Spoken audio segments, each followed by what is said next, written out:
Nandito kami ngayon sa Carles, Iloilo. Mag-Alan hopping kami mamaya. So dito mag-start kasi medyo low tide pa. Hintayin pa namin mag-high tide siya para makalis yung mga bangka dito. So kaya medyo malate kami papuntang islands kasi low tide pa siya. So mga 1 hour pa. Alis na rin kami papuntang 7 islands. Dito papuntang Gigantes Island. So, ang ganda niya. Fresh air. So, low tide pa siya. So, we're gonna wait. Ito yan, oh. Carles, Iloilo. Dito kami ngayon. Nandito ako ngayon sa Carles, Iloilo.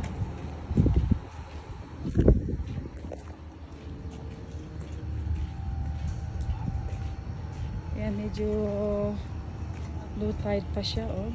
Hindi ko makalis yung mga bangka. Hintayin pa nila tumaas yung tubig para makalis yung mga bangka dito. So maya alis na rin kami. We're going to Gigantes Island. Doon kayo magstay ng overnight.